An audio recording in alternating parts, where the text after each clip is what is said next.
चलो ये क्वेश्चन देखते हैं। Two blocks m is equal to 0.5 kg and m is equal to 4.5 kg are arranged on a horizontal frictionless table as shown in figure.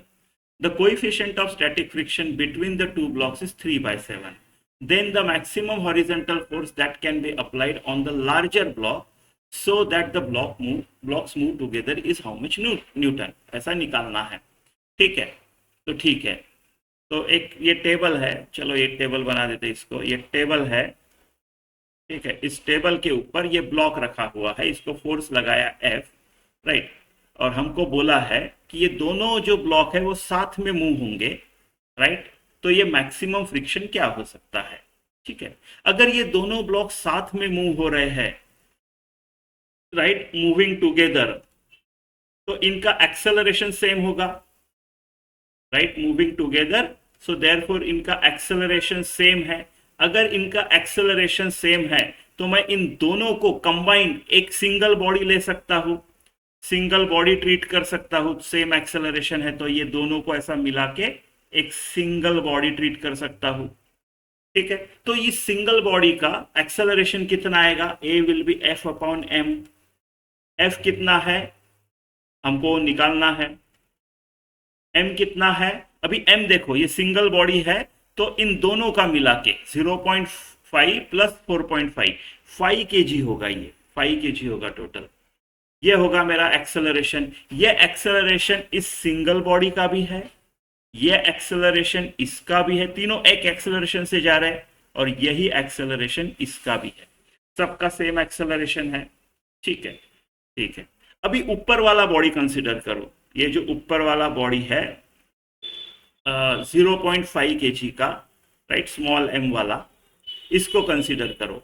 इसका acceleration ए है, right. तो F net से Newton का second law बोलता है F net is equal to M A, right. तो 0.5 into ए, इतना इतना नेट फोर्स इस पे एक्ट होगा तभी ये एक्सेलरेशन आएगा. तो ये नेट फोर्स दे कौन रहा है? ये नेट फोर्स दे रहा है फ्रिक्शन. ये फ्रिक्शन इस डायरेक्शन में लग रहा है, राइट. एक्सेलरेशन के डायरेक्शन में फोर्स लगेगा. ये फ्रिक्शन है, ये फ्रिक्शन है. अब उन्होंने मैक्सिमम हॉरिजॉन्टल फोर्स बोला है जब ये फोर्स थोड़ा सा होगा, राइट. तो ये फ्रिक्शन थोड़ा सा होगा क्योंकि ए छोटा होगा ना. फिर ए इज एफ अपॉन 5, तो ये फोर्स छोटा, ए छोटा, ए छोटा तो टोटल एम ए छोटा, तो ये स्टैटिक फ्रिक्शन अपने आप को एडजस्ट करेगा छोटा.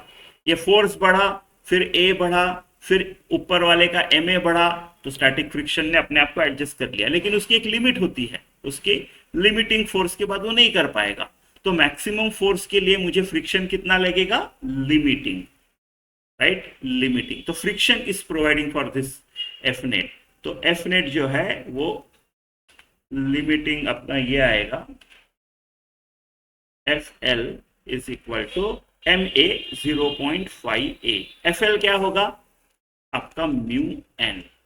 एन क्या है इस केस में? एन देखो ये वाला, ये इसको दबाएगा और नॉर्मल हम इसकी बॉडी की बात कर रहे हैं, राइट. इस नॉर्मल रिएक्शन की बात कर रहे हैं जो ये वाला सरफेस इस पे डालेगा.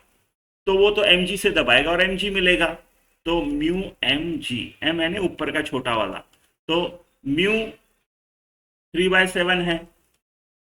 एम छोटा वाला हाफ यानी मैं 1/2 ले लेता हूं के जी, और जी जो है वो 9.8 लेना है. ठीक है, तो ऐसा है, ऐसा है. तो ये कितना हो गया? 3g upon 14. ठीक है, अभी 9.8 रहने देते हैं. 3g अपॉन 14 ये हो गया मेरा फ्रिक्शन फोर्स.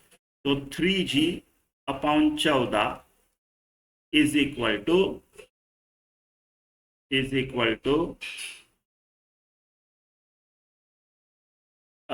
M A.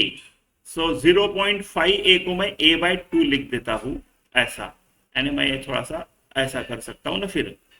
ठीक है, तो 3g upon 7 is equal to A. A क्या है? f upon 5. तो f अपॉन 5 मिल जाना चाहिए मुझे अब, है ना. तो f क्या होगा? 15g upon 7. 15g यानी नियरेस्ट इंटीजर तक ले जाना है तो लगभग 150 पकड़ लो, है ना, 150 पकड़ लो बाय 7, राइट। तो इसको 15/7 और जी जो है वो 9.8, राइट। तो ये लगभग 2 पॉइंट कुछ होगा, 2.1 टाइप होगा, 2.1 समथिंग होगा ये इन इसका, राइट। और ये 10, 20, ऑलमोस्ट 21 तक के होगा, नहीं तो कर लेना पड़ेगा कैलकुलेशन, है ना, नियरेस्ट इंटीजर 20 हो गया तो रॉन्ग हो जाएगा, तो ठीक है कर लेते हैं, राइट, कर लेते हैं। तो 15 और ये 7, 2, 14, 1, राइट, 2.1, 3, 2.14, ठीक है यहाँ तक के, ठीक है, 2.14 इंटू 9.8, सो 2.14 इंटू 9.8, तो 32, 3, 8 और 3 11, 1, 16 1 17, फिर 36, 3, 9 और 3 12, 1, 18 और 1 19, राइट। 2, 7, 9, 10, 1, 2, 20.97, तो इसको राउंड ऑफ हम 21 को करेंगे, ठीक है, तो 21,